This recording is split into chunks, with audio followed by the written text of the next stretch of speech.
Và thực tế ở video này nhóm bằng hành vìរបៀប config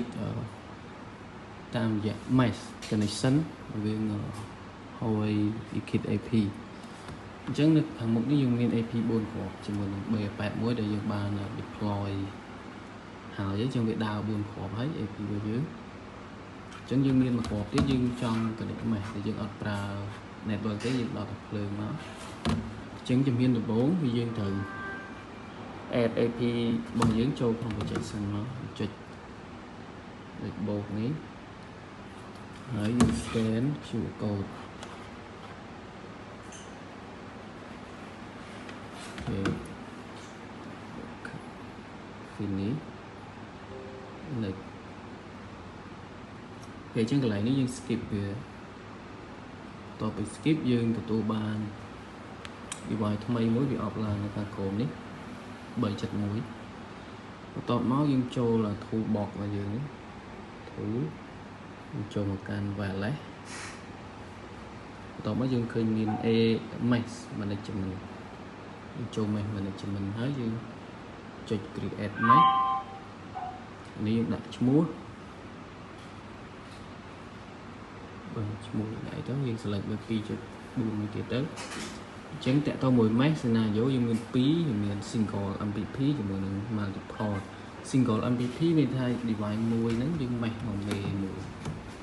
តើតើជាមួយការ mesh មេមួយអាច mesh បានកូន8ប៉ុន្តែវា mesh ឥឡូវបច្ចុប្បន្ននេះគឺយើងអាច mesh direct ពីកូនមួយមកមេយើងអាច direct ពីកូនទៅកូនមួយទៀតបានដែរអូខេអញ្ចឹងយើងរើសយក single MPP តោះមកយើងចុចពាក្យ select ហើយយើង tick AP របស់យើង offline មួយហ្នឹងហើយយើងចង់ mesh ទៅកាន់ MPP មួយណានេះ MPP ជាមេជាងថាឥឡូវយើងយកបន្តទៅនេះចុះ tick ទៅពីហ្នឹងមកយើងអូខេហើយយើងអូខេទៅមកអូខេបន្ទាប់មកយើង set key setting នេះយើងដាក់ password ដាក់ដូច password project ទៅ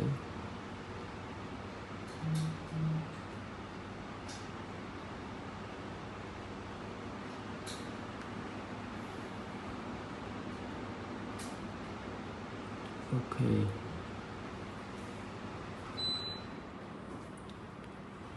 អញ្ចឹងយើងធ្វើការរងចាំតទៅពីមេហើយយើង web វាសិនទៅយើងអាចមើលភ្លើងនេះកាលណាភ្លើងនេះវា load slow អញ្ចឹងវា connect បានអញ្ចឹងនេះយើងប្រើ network ទេប្រើតែ adapter វា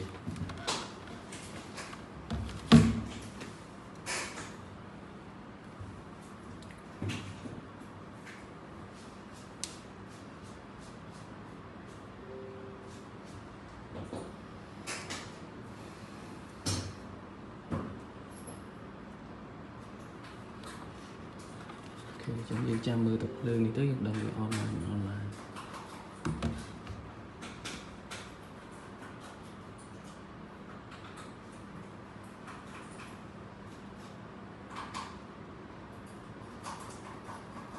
ហើយ